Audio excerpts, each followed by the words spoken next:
पूजन करते समय, तुलसी को जल चढ़ाते समय, अभिषेक पूजन करते समय, घर में आप पूजन कर रहे हैं उस समय पर तुलसी को जल चढ़ा रहे हो, उस समय पर पीपल की पूजन कर रहे हो, उस समय पर बेलपत्री का पूजन कर रहे हो, उस समय पर आंवले का पूजन कर रहे हो, उस समय पर या कोई पूजन भजन आप कर रहे हैं उस समय पर दरवाजे पर अगर 3 सामने खड़े हो जाते हैं तो ये समझ लेना कि आपकी पूजा को भगवान ने स्वीकार कर लिया।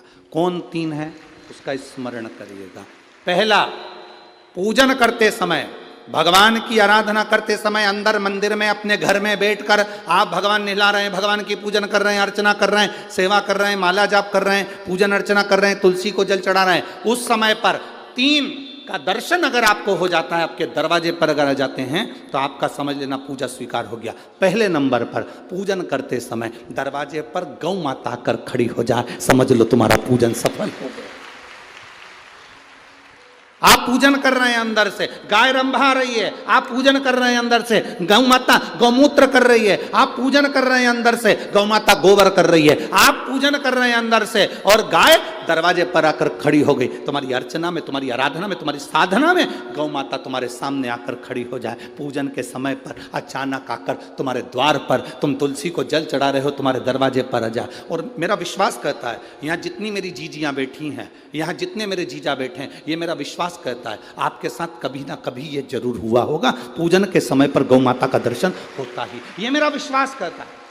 और ये कब होता है? जिस दिन आपका चित्त, मन, वृत्ति भगवान में रमी हो। चाहे तुम राम जपो, हनुमान जपो, शिव जपो, तुम्हारी मर्जी पड़े वो जपो। तुम देवी की भी पूजन कर रहे हो, किसी की देवता की पूजन कर रहे हो, कुल देवता की पूजन कर रहे हो, दिल से कर रहे हो, तो ये 3 का अगर दर्शन हो जाए तो कार्य सफल है। पहला, जम के बोलो, गौ माता। दूसरे नंबर पर हमारे यहाँ हम पूजन में लगे हुए हैं, आराधना में लगे हुए हैं, भगवान की अविरल भक्ति में लगे हुए हैं, भगवान की पूजन, आराधना और भक्ति में हम तल्लीन हैं। और दूसरे नंबर पर उस पूजन करते समय पर तुम्हारे घर की बहन बेटी तुम्हारे दरवाजे पर आ जाए तो समझ लो पूजन सफल हुआ है। क्या बहन बेटी के आने से पूजन सफल हो सकता है?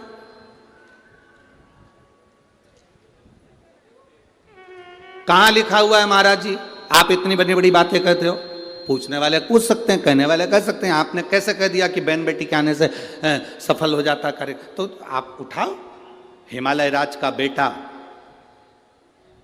बाणासुर से दोस्ती कर लेता,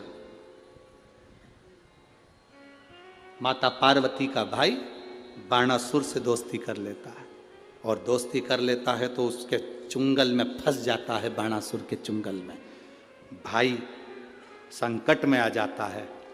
आज हिमालय राज और मैनावती दोनों बैठकर भगवान की आराधना कर रहे थे, इतने में पार्वती का आगमन हो जाता है। पार्वती ने आते से ही देखा, पिताजी आप आराधना कर रहे हो, पूजन कर रहे हो, किस लिए, क्यों?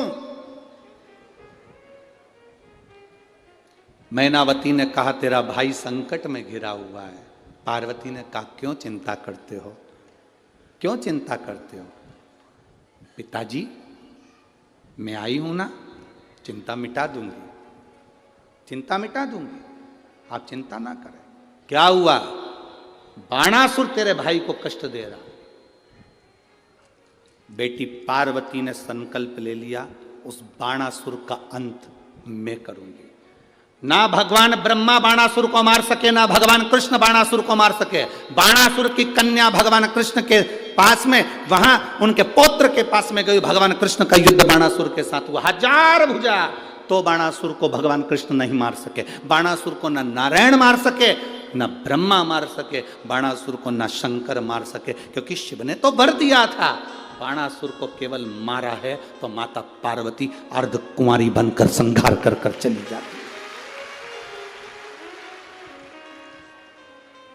कोई तुमसे पूछे कि सियोर वाले महाराज ने कहा कि बहन बेटी के पूजन करते समय अगर बहन बेटी आ जाती है, पूजन करते समय हमारे घर की बहन बेटी, तुम्हारे कुल की बहन बेटी, तुम्हारे घर की बहन बेटी तुम्हारे दरवाजे पर आ गई, भले तुम उसको कुछ दो मत दो, पर बहन बेटी अगर तुम्हारे पूजन के समय पर तुम्हारे क्यों आप लोगों के ऐसा नियम है कि नहीं हमको नहीं मालूम। हमारे यहाँ तो ऐसा नियम है कि जब भी घर में कोई बड़ा आयोजन होता है, शादी होती है, फंक्शन होता है, कोई उद्यापन होता है, कोई चीज़ बड़ी करते हैं, तो सबसे पहले फ़ोन बहन बेटी को लगाते हैं कि हमारी बहन हमारे यहाँ आए, हमारी बेटियाँ, हमारी नंदे हमारे यहाँ आए, हमारी बुआ हमारे यहाँ आए।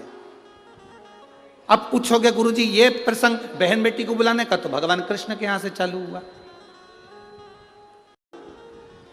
नंद बाबा की बहन नंदा आकर घर में रहने लगी और भाभी को जब जापा हुआ तो सबसे पहले नंदा भगवान को हाथ जोड़कर कहती है, बाबा ऐसी कृपा करना, ए बाबा ऐसी कृपा करना, मेरे भैया की यहाँ 60 साल के बाद तो औलाद हो रही है, तो ऐसी कृपा करना कि उनके घर में लड़का हो जाए। और नंदा हाथ जोड़ती जोड़ती जोड़ती जोड़ती यशोदा जी के कक्ष में गई, और जो कक्ष में गई जाकर जो दर्शन करा तो लाला का दर्शन था। नंदा खुश हो गई, थाली उठाकर बजाने लगी कलदार से, और एक थाली को उठाकर उस नंदा ने बजाया, थाली को उठाकर। कांसे की थाली, पीतल की थाली, तांबे की थाली, जिसके घर में बजती थी उसके घर में शुभ संदेश आता था। आज के जमाने में स्टील बजता है। अब आजकल के ज़माने में तांबा पीतल कांसा बजाते नहीं हैं। आज के ज़माने में तो जरा सी देर में बस बच्चा हुआ है, सूचना मिल गई, बैंड बाजा बजवा दो, ढोल नगाड़े बजा। नंदा ने थाली बजाई थी और फिर आवाज आई थी, नंद घर आनंद, नंद घर आनंद भयो। फिर आवाज आई।